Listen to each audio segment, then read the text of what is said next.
منتظمین مجلس جمعیت کے ذمہ داران، اس پروگرام کے انعقاد پر میں اور اتنے دور دراز اس جگہ پہ ایک تو میں آپ کو مبارکباد پیش کرتا ہوں، جو شرکاء ہیں ان کو بھی اتنے دور کا سفر کر کے یہاں تشریف لانے پر میری طرف سے آپ سب کو سلام پہنچے۔ اور شروع ہی میں ایک بات آپ کے سامنے یہ بھی رکھنا چاہتا ہوں کہ مولانا مودودی رحمۃ اللہ علیہ نے بر عظیم پاک و ہند میں جس فکر کو پھیلایا، عام کیا، اس کو مزید آگے بڑھانے میں ڈاکٹر اسرار احمد رحمۃ اللہ علیہ کا بڑا کام ہے۔ اور ان کے آپس کے اختلاف کی وجہ سے بہت سے لوگ ڈاکٹر صاحب کے حوالے سے کچھ ایسے رویے یا ذہنی بندش کا شکار ہوئے کہ ان کے کتابوں کا یا ان کے لٹریچر کا یا ان کے فکر کا مطالعہ نہیں کر سکے۔ آج کے حالات کو سمجھنے کے اعتبار سے میں سمجھتا ہوں کہ بہت ضروری ہے۔ اب ڈاکٹر صاحب دنیا سے جا چکے، فوت ہوئے 12 سال ہو گئے۔ انہوں نے جو جماعت قائم کی تھی وہ تقریباً اس سوچ سے، اس فکر سے منہ موڑ چکی، تو اب اس طرح کا کوئی مقابلہ ہے نہیں۔ ڈاکٹر صاحب کی فکر کتابوں میں موجود ہیں، اور وہ در حقیقت مولانا مودودی رحمۃ اللہ علیہ ہی کی فکر کی توضیح ہے، تشریح ہے، تصریح ہے۔ لہٰذا اگر اس سے ہم استفادہ کریں گے تو اپنی ہی فکر کو مزید وسعت دیں گے اور اسے اپڈیٹ کریں گے۔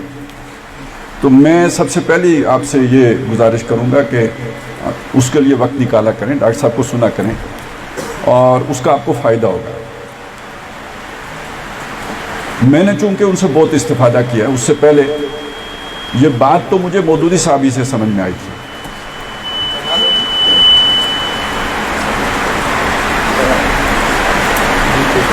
یہ بات تو مجھے، یہ فکر، یہ سوچ تو انہی سے سمجھ میں آئی، انہی کا لٹریچر پڑھ کے سمجھ میں آئی۔ لیکن میں سمجھتا ہوں کہ ڈاکٹر صاحب کا ساتھ رہنے سے اور ان سے سیکھنے سے اس فکر کے اندر مزید وسعت پیدا ہوئی، پختگی آئی، گہرائی آئی۔ تو اس لیے میں نے شروع ہی میں آپ کے سامنے یہ بات رکھی ہے کہ آپ کو بھی اس کا بہت فائدہ ہوگا۔ دیکھیے وہ فکر، یعنی جو ہمارا اس وقت موضوع ہے، پاکستان افغانستان، امید اور خدشات، اس موضوع کے پیچھے بھی کچھ ایک سوچ ہے جس کے نتیجے میں ہم یہ بات کہہ رہے ہیں۔ یعنی کس اعتبار سے امید، کس اعتبار سے خدشات؟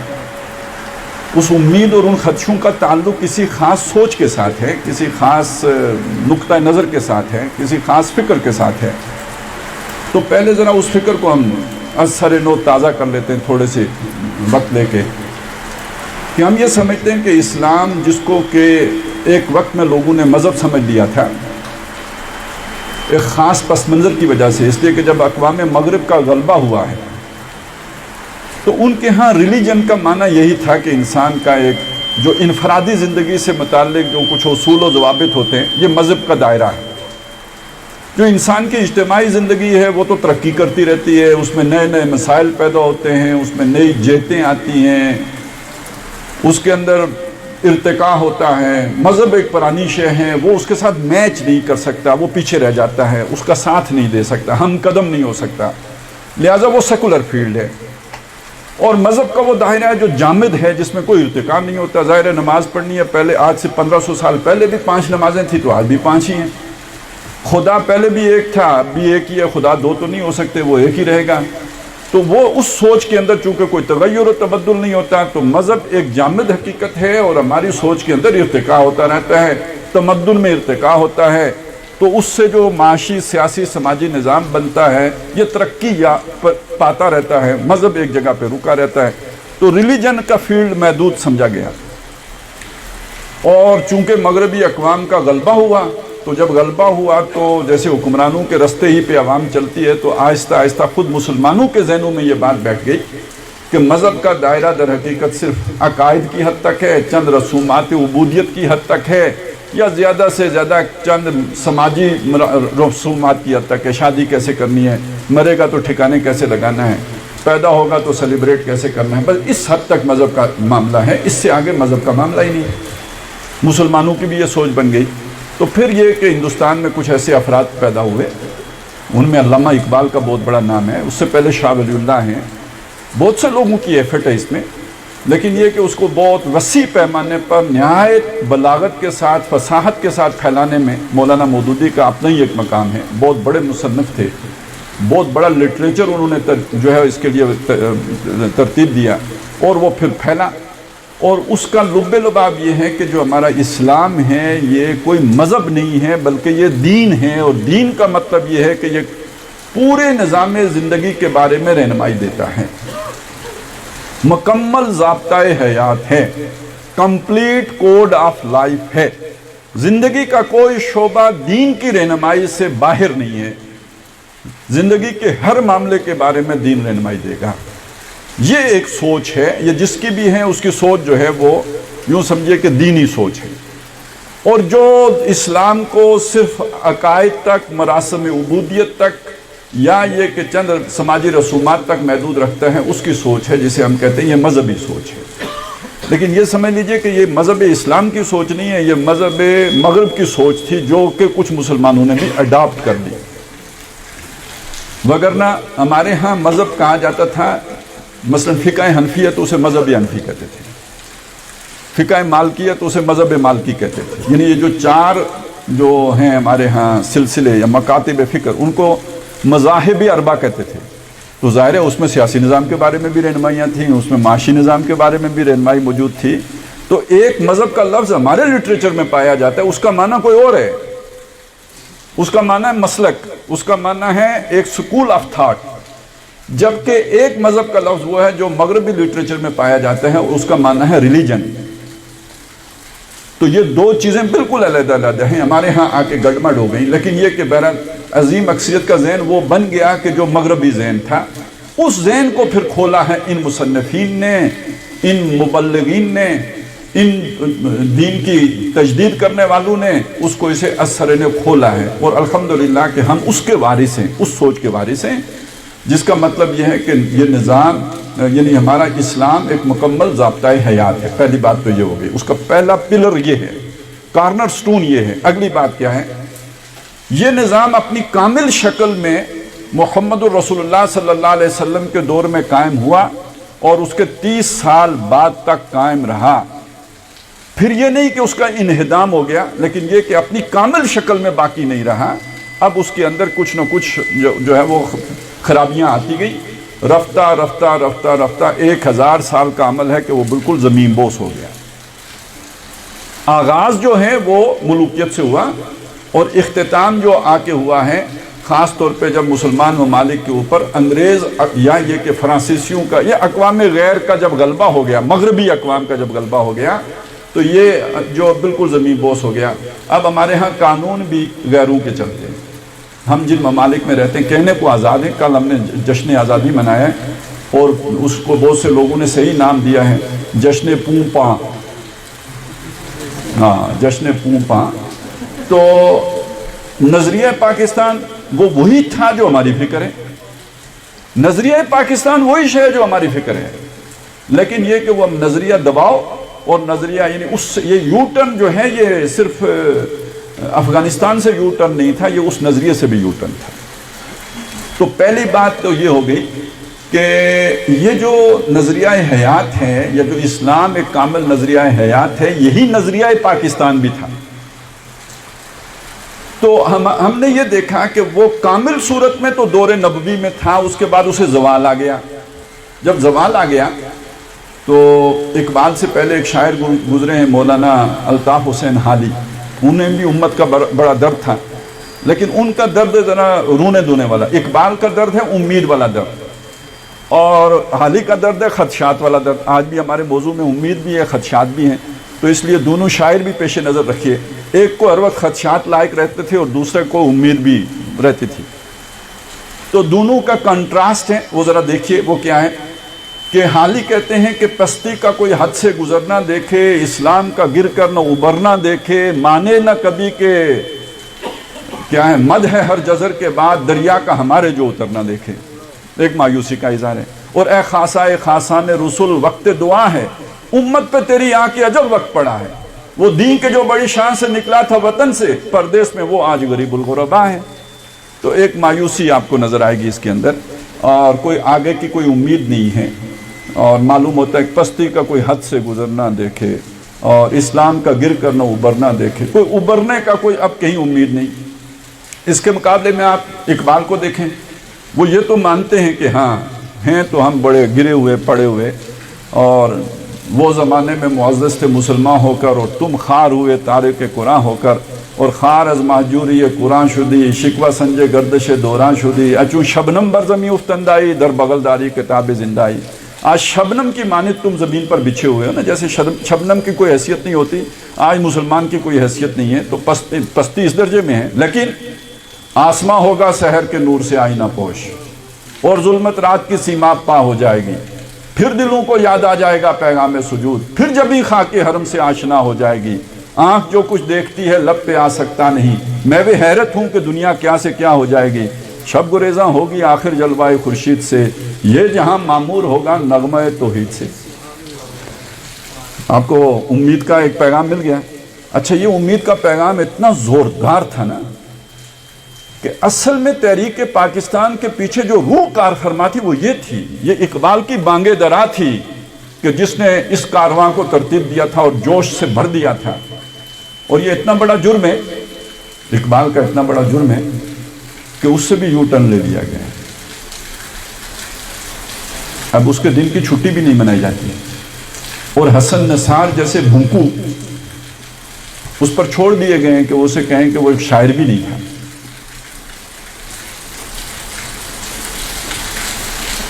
معلوم ہوا کہ کوئی بہت بڑی گستاخی کر بیٹھا ہے اقبال۔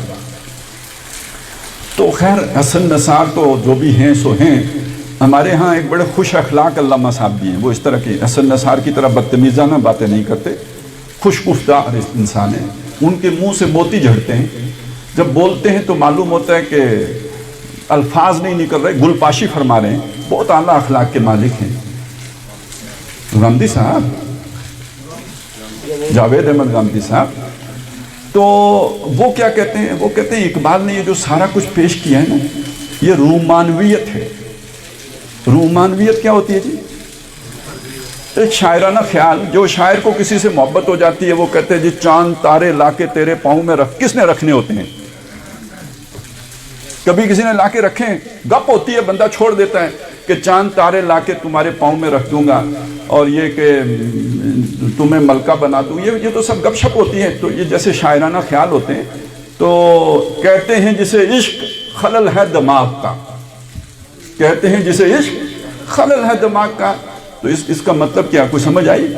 اقبال کا دماغ خراب تھا۔ خوش اخلاقی سے یوں بات کریں گے، حسن نثار کہے گا دماغ خراب تھا، غامدی صاحب کہیں گے رومانویت ہے۔ بات ایک ہی ہے،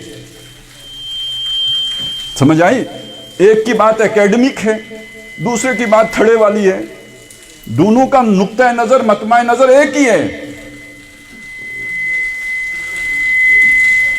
تو اب بندہ سوچ میں پڑ گیا، کوئی اقبال نبی تو نہیں تھا نا، ہو سکتا ہے خلل آ گیا ہو اس کے دماغ میں، اس کے خلل نے متعدی ہو کے مودودی صاحب کے دماغ میں بھی خلل پیدا کر دیا ہو، پھر ڈاکٹر صاحب کے دماغ میں بھی خلل آ گیا، وہی خلل ہم سب کے دماغ میں آ گیا۔ خلل مطلب متعدی بھی تو ہو سکتے ہیں نا۔ آج ہمارے ہاں پوری ایک تحریک انصاف ہے جس کے بارے میں لوگوں کا خیال ہے کہ دماغ میں خلل ہے، تو ہم سب کے دماغ میں بھی خلل ہو سکتا ہے۔ انسان ہی ہے، انسان ٹھوکر بھی کھا سکتا ہے، رومانویت ہو سکتے، عظمت رفتہ کے خواب دیکھنا، گزرے ہوئے کل پر جو ہے وہ دیوانے ہو جانا، اس پر پاگل ہو جانا۔ تو گویا اقبال کا مسئلہ بھی یہی تھا، اور ان سب کا مسئلہ یہی ہے۔ اسی بات کو دینی پیرائے میں پھر بیان کیا مولانا وحید الدین خان صاحب نے، تعبیر کی غلطی۔ یہ تعبیر کی غلطی کس نے کی؟ ہاں، مولانا مودودی نے کی ہے تعبیر کی غلطی۔ انہوں نے جو دین کا مفہوم بیان کیا وہ غلط، تعبیر غلط کی ہے۔ انہوں نے جو الہ کا مفہوم بیان کیا تعبیر غلط کی ہے۔ انہوں نے جو عبادت کا مفہوم بیان کیا تعبیر غلط کی ہے۔ انہوں نے جو رب کا مفہوم بیان کیا تعبیر غلط کی ہے۔ یہ ایک کتاب ہے مودودی صاحب کی نا، قرآن مجید کی 4 بنیادی اصطلاحات۔ اگر آپ نے دین کا کام کرنا ہے تو اس کتاب کو ضرور پڑھیں۔ اور جو تعبیر کی غلطی ہے وہ یہ بتا رہی ہے کہ یہ در حقیقت مودودی صاحب نے یہ تعبیر ہی غلط کی ہے۔ تو ان لوگوں کی سوچ پھر یہ بنی کہ بھئی وہ اسلام ایک دور میں اس کا نظام تھا، اب تو مغرب کا نظام ہی چلے گا۔ اب معاشی نظام وہی ہوگا، سیاسی نظام وہی ہوگا، سماجی نظام وہی ہوگا جو مغرب لے کے آیا. ریاست کا کوئی مذہب نہیں ہوتا. یہ بات آپ کو پرویز ہود بھائی بھی کہتا ملے گا اور یہ بات آپ کو گاندھی صاحب بھی کہتے ملیں گے. یہاں پہنچ کے دونوں ایک جو ہے رومانویت کا شکار نظر آئیں گے آپ کو کہ ریاست کا کوئی مذہب نہیں ہوتا. یہ خالص مغربی سوچ ہے اور یہاں ہماری سوچ تو اس کے بالکل برعکس ہے. اب یہ چیز ہے، اس کو سمجھ لیجئے کہ اس سے پھر یہ شے پیدا ہوئی اور یہ شے صرف دیریوں میں نہیں پیدا ہوئی، صرف لبرلز میں نہیں پیدا ہوئی، صرف سیکولرز میں نہیں پیدا ہوئی. میں دینی تحریکوں میں بہت اندر تک رہا ہوں. میں تقریباً جو ہے آپ کو بتاؤں 24 سال تک تنظیم اسلامی کی مرکزی مجلس شورا کا رکن رہا ہوں. ان کے جو توسیع عملہ ہے اس کا حصہ رہا ہوں. میں آپ کو پورے یقین کے ساتھ بتاتا ہوں کہ یہ سوچ، اس کا اظہار نہیں کیا جاتا، لیکن یہ کہ ہماری اسلامی تحریکوں کے سرکردہ لوگوں کے دماغوں میں بھی گھس گئی ہوئی ہے کہ یہ ہونے والا کام تو لگتا نہیں. یہاں اب آ گئی وہ بات جو میں نے آپ کے سامنے ایک آیت پڑھی، 2 آیتیں پڑھی ہیں کہ محمد الرسول اللہ صلی اللہ علیہ وسلم کو جو بھیجا گیا تھا تو کیا صرف آپ کو نمازیں سکھانے کے لیے بھیجا گیا تھا، روزے دکھانے کے لیے بھیجا گیا تھا، یا آپ کو ایک مکمل نظام حیات دے کے بھیجا گیا؟ اور اس لیے بھیجا گیا کہ اس نظام کو، اس دین کو پورے نظام زندگی کے اوپر غالب کریں. تو 3 جگہوں پہ یہ آیت آئی ہے کہ وَالَّذِي أَرْسَلَ رَسُولَهُ بِالْهُدَى وَالدِّينِ الْحَقِّ لِيُظْهِرَهُ عَلَى الدِّينِ كُلِّهِ، تاکہ وہ اسے غالب کر دیں کل کے کل دین پر. اب دیکھیے میں نے لفظی ترجمہ جان بوجھ کے کیا ہے کیونکہ ترجموں میں بھی اپنا ذہن آ جاتا ہے بیچ میں. میں ابھی آپ کو بتاتا ہوں کیسے ذہن آیا. آپ کو ایک ترجمہ ملے گا تاکہ محمد رسول اللہ اس دین کو تمام مذاہب پر غالب کر دیں. تو دین کا ایک معنی قرآن مجید میں بدلا ہے، مالک یوم الدین، بدلے کے دن کا مالک. دین کا دوسرا معنی قرآن مجید میں اطاعت ہے، فَاعْبُدُوا اللَّهَ مُخْلِصِينَ لَهُ الدِّينَ. یعنی یہ وہ ترجمے ہیں جو متفقن علیہ ہیں، سب نے ایک ہی ترجمہ کیا ہے. سورہ فاتحہ کی جو آیت میں نے آپ کو سنائی اس میں سب کا ترجمہ یہی ہے، بدلے کے دن کا مالک. وہاں معنی ہے بدلہ. دوسری جو سورہ مومن کی آیت ہے، بلکہ وہ سورہ زمر کی، اس میں بتایا کہ جی اطاعت اس کا معنی ہے، فَاعْبُدُوا اللَّهَ مُخْلِصِينَ لَهُ الدِّينَ، بس اللہ کی بندگی کرو اپنی اطاعت اس کے لیے خالص رکھتے ہوئے. وہاں بھی سب نے اطاعت ترجمہ کیا ہے. اچھا یہ 2 ترجمے ہو گئے. ایک ترجمہ ہے دین کا، وہ مرکب اضافی ہو کے جب آیا، دین الملک، بادشاہ کا دین. وہاں اس کا معنی ذرا بادشاہ کا نظام اطاعت ہو جائے گا، یعنی بادشاہ کا کوئی قانون ہے اس قانون کی اطاعت کرنا، وہ بادشاہ کا دین کہلائے گا. اس سے وہ نظام والا معنی نکلتا ہے. اور دین اللہ کے الفاظ بھی آئے ہیں قرآن مجید میں. اس میں کہیں مذہب کا لفظ آپ کو ملا اس معنی میں؟ کہیں تو کدھر سے نکالا یہ مذہب کا لفظ؟ یہ آپ کو نہ سیرت سے ملے گا، نہ سنت سے ملے گا، نہ قرآن سے ملے گا. یہ نکلا اپنے ذہن سے، جو میرا تصور ہے اسی کے مطابق ترجمہ کروں گا نا.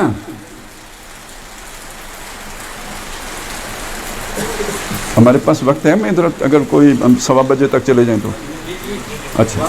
میں تھوڑی سی بات واضح کر دوں. دیکھیے یہ کیا ہوتا ہے ترجموں میں، کیا ہوتا ہے. ایک لفظ ہے علقہ، آپ نے سنا ہوگا، نطفہ، نطفے سے علقہ. علقہ عین لام قاف، علقہ.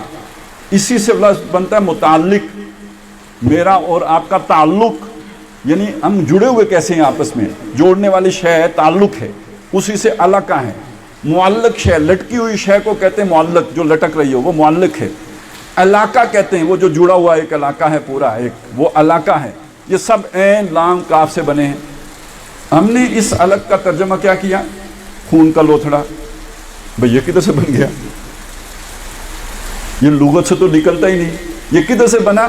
یہ ہمارے اپنے تجربے سے بنا کہ جب ہم نے دیکھا کہ بھئی جو اگر ابتدائی مہینے میں ابارشن ہو جائے تو جمع ہوا خون آتا ہے، تو نطفے کے بعد چونکہ وہ شے آئی تو اس کے مشاہدے پر ہم نے ترجمہ کر لیا جمع ہوا خون. لغت اس کو سپورٹ نہیں کر رہی. یہ ہمارے آنکھوں کا مشاہدہ ہے کہ جس کی بنیاد پر ہم نے وہ ترجمہ کیا ہے.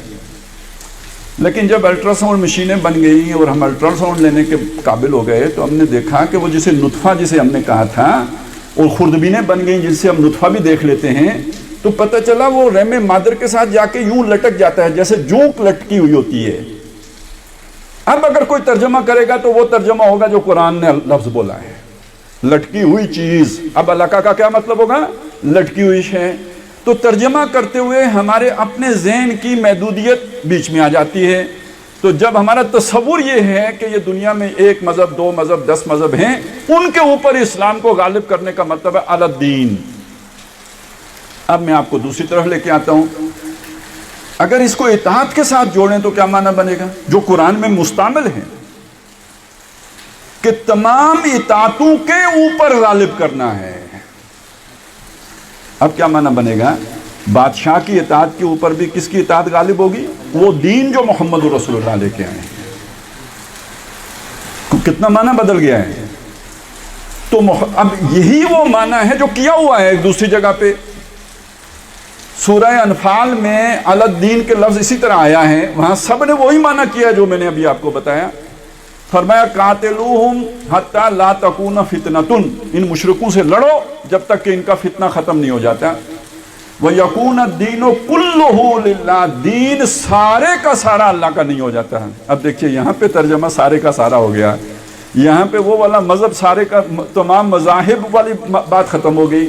تو بھائی جو ترجمہ وہاں کیا وہ اٹھا کے یہاں رکھو نا، اپنا ذہن کیوں استعمال کرتے ہو؟ جب قرآن مجید کا ایک مقام اس کی وضاحت کر رہا ہے تو وہی ترجمہ یہاں لے کے آؤ، تو معنی وہ بن جائے گا کہ جس کو وہ سمجھتے ہیں تعبیر کی غلطی ہے، کیونکہ دین ایک شے ہے نا، دین کا لفظ بھی اس میں آیا ہوا ہے، اس کی غلط تعبیر وہ سمجھتے ہیں کی گئی ہے۔ بہرحال نبی صلی اللہ علیہ وسلم کا مقصد وہی تھا جو سنت سے نظر آتا ہے کہ آپ نے صرف نمازیں پڑھانے تک محدود نہیں رکھا، روزے رکھوانے تک محدود نہیں رکھا، آپ نے ابو جہل کی گردن کٹوائی ہے، آپ نے 360 بت توڑے ہیں، آپ نے اس پورے معاشی نظام کو بدلا ہے، آپ نے پورے سماجی سٹرکچر کو بدلا ہے۔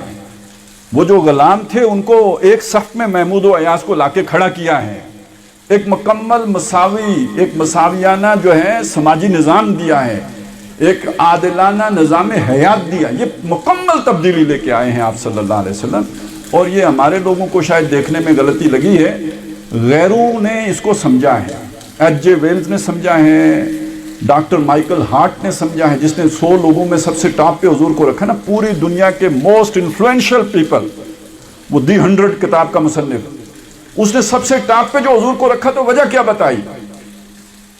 He is the only person، پوری تاریخ انسانی کی اکلوتی شخصیت ہیں، supremely successful in both religious and secular fields۔ ان کی سیکولر فیلڈ الگ ہے، ریلیجیس فیلڈ الگ ہے۔ یہ وہ شخصیت ہیں جو سیکولر اور ریلیجیس دونوں میدانوں میں بھرپور طور پر کامیاب ہوئے ہیں، یہ اکیلی شخصیت ہے، اس لیے یہ ٹاپ پہ آئیں گے۔ تو یہ ہے کل ہی کا مطلب جو کانٹ اس کو سمجھ آیا ڈاکٹر مائیکل ہارٹ کو، اور یہی اصل مطلب ہے۔ ریلیجیس فیلڈ کے اوپر بھی دین غالب ہو گیا، سیکولر فیلڈ کے اوپر بھی دین غالب ہو گیا، کل کے کل پر دین غالب ہو گیا، یہ مطلب ہے اس کا۔ اور یہی بات ایچ جے ویلز نے کہی ہے کہ انسانی مساوات، انسانی حریت اور اخوت کے واعظ ہمیں مسیح ابن مریم، خود وہ حضرت مسیح کا پیروکار ہے، ان کے ہاں بھی بہت مل جاتے ہیں، لیکن یہ ماننا پڑتا ہے کہ ان اصولوں پر ایک مکمل معاشرہ تاریخ انسانی میں پہلی مرتبہ تشکیل دیا محمد نے صلی اللہ علیہ وسلم۔ وہ رسول تو نہیں مانتا، وہ کہتا ہے محمد نے صلی اللہ علیہ وسلم۔ تو یہ ہیں جو پہلی دفعہ حضور نے یعنی اس آیت کی تشریح پھر وہ ہو گئی نا جو حضور نے کر کے دکھایا۔ اب آپ کیوں اس کو اپنے دماغ پہ لے کے آتے ہو، کیوں اس پر اس کا اطلاق نہیں کرتے جو حضور نے کیا؟ اور وہ یہ ہے جو میں نے آپ کو بتا دیا، غیروں کی زبان سے بتا دیا۔ پہلی بات تو یہ ہو گئی کہ یہ خلل دماغ کا نہیں ہے، یہ محمد الرسول اللہ کو دیا گیا مشن ہے جو اللہ کی طرف سے دیا گیا تھا، اور اس سے کم پر اللہ راضی نہیں ہو رہا تھا، کہہ رہا تھا کہ لڑتے رہو ان سے جب تک کہ یہ پورا نہ ہو جائے۔ دوسری بات، ہاں اب اگر کوئی قرآن کو بھی کسی کے دماغ کا خلل مان لے تو پھر وہ تو ہمارے لیے لا علاج ہو گیا نا، لیکن یہ کہ اگر قرآن پر ایمان ہے کہ اللہ کا کلام ہے تو پھر پہلی بات تو یہ ٹھوک جانی چاہیے دماغ کے اندر کہ دین کا جامع تصور یہی ہے جو کہ ان حضرات نے پیش کیا، یہ دماغ کا خلل نہیں ہے، یہ ایک بات ہوگی۔ دوسری بات دیکھیے، مجھے ابھی آپ لوگوں نے یہاں پہ بلایا ہے کہ میں آپ سے خطاب کروں، تو اس کا ایک مطلب ہے کہ میں خطاب کروں، یہ ایک بات ہو گئی۔ کس سے خطاب کروں؟ آپ سے خطاب کروں، یہ دوسری بات ہے کہ آپ سے خطاب کرنا ہے۔ اگر مجھے بلایا ہوتا کہ راولہ کوٹ والوں سے خطاب کروں تو پھر تو کوئی انتظام یہ ساؤنڈ سسٹم کا ایسا کرنا چاہیے تھا نا کہ تمام راولہ کوٹ کے گھروں میں میری بات پہنچے۔ تو یہ تو بند کمرے میں خطاب کرنا تھا نا، تو اس لیے ہم نے اتنا اہتمام کر لیا۔ اسی طرح سمجھ لیجئے کہ اگر محمد الرسول اللہ کو اللہ نے بھیجا ہوتا صرف مکے والوں کے لیے تو یہ کام وہاں تک محدود رہتا۔ اگر محمد الرسول اللہ کی بعثت ہوئی ہے کل روح ارضی کے لیے تو یہ مشن پھر صرف مکے تک تو محدود نہیں ہو سکتا، جزیرۃ العرب تک محدود نہیں ہو سکتا، صرف عربوں تک محدود نہیں ہو سکتا، یہ مشن تو پھر کل عالم کے لیے۔ تو دوسری آیت میں نے اس لیے آپ کو وہ سنائی تھی، وَمَا أَرْسَلْنَاكَ إِلَّا رَحْمَةً لِّلْعَالَمِينَ۔ عام طور پہ یہ بریلوی سناتے ہیں، ہمارے ہاں قرآن بھی اپنا اپنا ہے نا، جیسے باپ کی جائیداد اپنی اپنی کر لیتے ہیں تو اس طرح قرآن بھی اپنا اپنا ہے۔ دیوبندیوں کا ہے قُلْ إِنَّمَا أَنَا بَشَرٌ مِثْلُكُمْ يُوحِي إِلَيَّ أَنَّ إِلَٰهٌ وَاحِدٌ فَمَنْ كَانَ يَرْجُو لِقَاءَ رَبِّهِ فَلْيَعْمَلْ عَمَلًا، یہ دیوبندی قرآن ہے۔ اور بریلوی قرآن کے اَلَا إِنَّ أَوْلِيَاءَ اللَّهِ لَا خَوْفٌ عَلَيْهِمْ وَلَا هُمْ يَحْزَنُونَ، اور وَمَا أَرْسَلْنَاكَ إِلَّا رَحْمَةً لِّلْعَالَمِينَ، یعنی یہ ہم نے اپنا اپنا کر کے رکھا ہوا ہے۔ ان کو اس سے زیادہ ثواب ملتا ہے، ہمیں اس سے زیادہ ثواب ملتا ہے۔ تو ہے تو اصل میں تو پورے کا پورا ہے۔ تو اس میں اس آیت کا مطلب یہ ہے کہ نبی صلی اللہ علیہ وسلم کی بعثت کل عالم کے لیے ہوئی ہے، وَمَا أَرْسَلْنَاكَ إِلَّا رَحْمَةً لِّلْعَالَمِينَ، پورے گلوب کے لیے ہوئی ہے۔ یہ ایک فرق ہے، نوح علیہ السلام کی پورے گلوب کے لیے نہیں ہوئی، وہ تو بہت پرانی بات ہو گئی۔ عیسیٰ علیہ السلام کو سمجھا جاتا ہے عیسائی مذہب پوری دنیا میں پھیلا ہے۔ قرآن نے یہ بھی بتایا کہ حضرت عیسیٰ بھی گلوبل رسول نہیں تھے، رسولاً الی بنی اسرائیل، وہ بنی اسرائیل کے رسول تھے۔ یہ تو انہوں نے بعد میں اس میں اضافہ کیا ہے۔ گلوبل رسول ایک ہی ہیں، وہ ہے محمد الرسول اللہ۔ ایک آیت اور بھی ہے، وَمَا أَرْسَلْنَاكَ إِلَّا كَافَّةً لِّلنَّاسِ بَشِيرًا وَنَذِيرًا، ہم نے آپ کو نہیں بھیجا مگر کل نوع انسانی کے لیے بشیر و نذیر بنا کے بھیجا ہے۔ اسی کا ایک دوسرا پہلو بھی ہے، اور وہ دوسرا پہلو کیا ہے کہ آپ کو تا صبح قیامت تک رسول بنا کے بھیجا۔ اب کوئی اور نبی یا رسول نہیں آئے گا، تو اب حضور ہی کی رسالت چلے گی قیامت تک۔ ختم نبوت کا مطلب یہ مطلب ہو گیا۔ تو اب آپ آ جائیں اس چیز کی طرف کہ نبی صلی اللہ علیہ وسلم جو دین لے کے آئے ہیں وہ باقی رہے گا کب تک؟ قیامت تک، اور اس کا پھیلاؤ ہوگا کہاں تک؟ پوری دنیا پر، پورے عالم پر، قیامت تک اور پورے عالم تک۔ یہ دو باتیں ذہن میں رکھنے ہیں۔ اور وہ دین ہے کیا؟ وہ جو ہمیں پہلے سمجھ لیا، وہ نماز روزہ ہوتا تو پھیل چکا تھا۔ وہ اگر اذان دینا ہوتا، اس وقت پورے گلوب پہ اذان ہو رہی ہے۔ وہ اگر داڑیاں رکھنا ہوتا تو لوگوں نے رکھی ہوئی، امریکہ میں بھی رکھی ہوئی، اسرائیل میں بھی رکھی ہوئی، حضور کی سنت سمجھ کے رکھی ہوئی ہیں، مسواک کرنے بھی والے بھی وہاں پہ موجود ہیں۔ لیکن اگر وہ اسلام کے غلبے کی بات ہے تو وہ تو حضور کے بعد ریورسل ہو گیا بجائے آگے بڑھنے کے۔ اب آپ سوچئے، اب اپنی عقل دوڑائیے کہ اگر حضور کا مشن یہ ہے کہ کل عالم پر اللہ کا دین غالب ہو تو ہوا تو نہیں، تو کیا دنیا ختم ہو جائے گی حضور کا مشن پورا ہونے سے پہلے؟ نہیں ختم ہو سکتی۔ کرے گا کون؟ ٹھہرے نا، ہم ایران والوں سے پوچھتے ہیں، وہ پرانے خمینی صاحب سے پہلے والے جو ایرانی تھے، ان کا خیال یہ تھا کہ جب مہدی آئے گا تو وہ آ کے کرے گا، مرد از غائب آئے گا آ کے کر دے گا۔ پتہ ہے آپ کو؟ کہے وہ تو مطلب ہمارا کام ہی نہیں ہے، وہ تو مہدی کا کام ہے، جب آئے گا تو کرے۔ وہ بھی مانتے تھے کہ یہ ہوگا، لیکن کون کرے گا؟ مہدی کرے گا۔ ہمارے ہاں بھی بہت وقت تک ایسے، ہمارے صوفیاء اب بھی یہی سمجھتے ہیں، ہمارے ہاں بھی جو صوفیاء کا طبقہ ہے یا صوفیاء کے زیر اثر طبقہ ہے وہ یہی سمجھتا ہے کہ مہدی صاحب آئیں گے اور آ کے کر کے چلے جائیں گے۔ تو ایرانی کا خیال یہ تھا کہ یہ جب مہدی آئیں گے تو ہوگا، یعنی سمجھتے وہ بھی تھے کہ ہوگا، لیکن جب مہدی آئیں گے تو ہوگا۔ ہمارا مذہبی طبقہ، ان کا خیال یہ تھا، میں نے ایک آپ کو صوفیاء کا بتایا کہ وہ وہی سوچ رکھتے تھے، باقیوں کی سوچ وہ بن چکی تھی کہ جسے ہم مذہبی سوچ کہتے ہیں۔ ایک واقعہ ہے، اس سے آپ کو اندازہ ہو جائے گا کہ جب ہندوستان میں مسلمانوں نے کچھ یہ سوچنا شروع کیا، ایک تو 1857 سے پہلے کا دور ہے نا، اس میں تو ریزسٹنس تھی، مزاحمت تھی، جہاد تھا، لیکن 1857 کی جنگ آزادی کے بعد ٹھپ ہو گیا سارا کام۔ اس کے بعد مدارس بن گئے، 1867 میں دیوبند کی بنیاد رکھ دی، یعنی اب اس طرح دفاع ہوگا، ادھر علی گڑھ بن گیا۔ تو پھر 20ویں صدی کے شروع میں جب دوبارہ ایک مسلم لیگ بنی اور تحریک پاکستان کا سوچا گیا یا کچھ مسلمانوں کے بارے میں سوچا گیا، تو ایک عالم دین، بہت بڑے عالم دین انہوں نے، جن کو بہت سے لوگ مجدد مانتے ہیں، انہوں نے یہ بات فرمائی کہ انگریز کے ساتھ ہمیں چھیڑ چھاڑ نہیں کرنی چاہیے، اس نے ہمیں نماز روزے کی اجازت دی ہوئی ہے، یعنی نماز روزے کی اجازت جہاں پہ مل جائے وہاں مسلمان کو چھیڑ چھاڑ نہیں کرنی چاہیے۔ اگر فرض کریں دجال ہی آ جائے تو وہ بھی اجازت دے دے نماز روزے کی، تو پھر دجال کے ساتھ بھی چھیڑ چھاڑ نہیں کرنی، مطلب تو یہی ہوا۔ تو انہوں نے انگریز کے بارے میں یہ بات کہی۔ اب ان کا اتنا وسیع حلقہ اثر تھا کہ وہ چیز بہت متاثر کن تھی، اس سے بہت بڑا، یعنی وہ اس تحریک مزاحمت کو بہت بڑا نقصان ہونا تھا۔ اس پر پھر اقبال نے وہ بات کہی تھی، شعر آپ نے سنا ہوگا، یہ پس منظر شاید آپ کو واقف نہ ہو، کہ ملا کو جو ہند میں ہے سجدے کی اجازت، ناداں یہ سمجھتا ہے کہ اسلام ہے آزاد۔ ان کا تصور، تعبیر وہ ہو گئی تھی جس کا نتیجہ یہ تھا کہ انگریز کے ساتھ بھی خیر سگالی چلے گی۔ بے شک قانون انگریز کا کوئی پرواہ نہیں ہے، بس نماز روزے کی اجازت ہونی چاہیے، تو انگریز بھی اللہ اللہ خیر سزا۔ تو وہاں بھی چھٹی، کسی کے اندر یہ سوچ نہیں تھی۔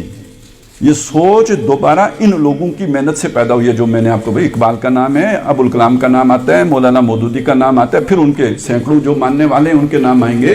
یہ ان لوگوں نے یہ سوچ پیدا کی ہے۔ اور اقبال نے پھر وہ پہلا آدمی ہے جس نے یہ بتایا کہ یار یہ مہدی نے آ کے نہیں کرنا، اس کا انتظار نہ کرو، اور یہ جو ہے نا فرشتوں نے نہیں کرنا، یہ تم نے کرنا ہے، یہ تمہاری ذمہ داری ہے۔ وقت فرصت ہے کہاں، کام ابھی باقی ہے، نور توحید کا اتمام ابھی باقی ہے۔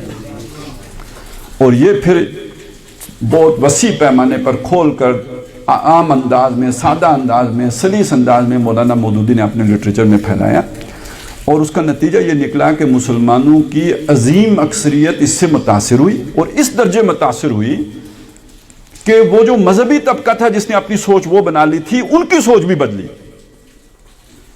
البتہ جب سوچ بدلی تو کچھ، چونکہ اب ایک سیاسی عمل بھی شروع ہو چکا ہوا تھا۔ سیاسی عمل یہ تھا کہ ادھر تحریک پاکستان چل رہی تھی، تحریک پاکستان سے اس مذہبی طبقے کو ایک پہلے چڑ پیدا ہو چکی تھی، اور وہ کانگریس میں زیادہ تر تھے۔ مولانا مودودی نے علمی طور پر تحریک پاکستان کو بڑا سپورٹ کیا ہے۔ یہ آج کل یہ باتیں بھی چھپائی جاتی ہیں، لیکن یہ کہ دو قومی نظریے کو بہت بڑی سپورٹ جو ملی وہ مولانا مودودی سے ملی، جس کی وجہ سے مذہبی طبقہ ناراض ہو گیا۔ وہ تو انہیں اپنا بندہ سمجھتا تھا، تو شاہدہ شاہد من اہلہا کے مصداق اپنے ہی بندے نے اس کے لنکا ڈال دی، اور انہوں نے مسلم لیگ مسٹروں کو، یعنی علی گڑھیوں کو سپورٹ کر دیا، تو اس سے وہ بہت ناراض ہوئے، بہت خفا ہوئے، اور یہاں سے مولانا کی مخالفت شروع ہو گئی۔ لہذا انہوں نے کبھی بھی مولانا کی فکر کو آن نہیں کیا، اس کی مخالفت کی، لیکن یہ کہ وہ فکر سر چڑھ کے بولی، اسے ماننا تو پڑا، لیکن جب انہوں نے مانا، اسے تسلیم کیا، تو انہوں نے پھر اس کو جوڑا جا کے ملوکیت کے دور کے ساتھ، اس فقہ کے ساتھ جو ملوکیت کے دور میں ترتیب، یعنی نظام غالب اسلام غالب ہونا چاہیے۔ اسلام کب تک غالب تھا؟ ان کی نظر میں 1924 تک غالب تھا۔ سمجھ آ گئی بات؟ لہذا اگر 1924 کا ماڈل اثر نو دنیا میں آ جاتا ہے تو جو ہمارے علماء کی بات سمجھ میں آئی، ان کی نظر میں اسلام غالب ہو جائے گا۔ وہ خلافت 1924 میں ختم ہوئی تھی، جبکہ مولانا مودودی کا کہنا کیا ہے کہ وہ تب غالب ہوگا کہ جب ہم اس طریقے پر اسے غالب کریں گے جیسے دور خلافت راشدہ میں تھا۔ اب یہ فرق ذہن میں رکھیں، یہ نہیں رکھیں گے تو آپ کو یہ پاکستان اور افغانستان کا سمجھ نہیں آئے گی۔ یہ ہوا کیا ہے؟ بہرحال 47 میں پاکستان بن گیا، ادھر یہ دو دھارے بن گئے، ایک اسلام کا غلبہ، وہ والے اسلام کا غلبہ چاہتا ہے جو دور خلافت راشدہ میں تھا، دوسرا کہتا ہے 1924 والا اسلام بھی بحال ہو گیا تو خیر صلاح ہے۔ اتنا فرق پڑا۔ پہلے تو اس کی بھی پرواہ نہیں تھی نا، لیکن یہ کہ چلیں جو ادھر سے تو تھوڑا کشش شکل جیسے کھینچتی ہے تو ذرا نزدیک آ گئے کہ چلیں 1924 والا بحال ہو جائے۔ یہ اکثر و بیشتر یہ جو ہے نا منصب امامت والے، یہ جو جیسے حزب التحریر والے ہیں، یہ سارے لوگ یہی بات کر رہے ہوتے، 1924 کو رو رہے ہوتے۔ ان کا کربلا 1924 میں ہوا تھا،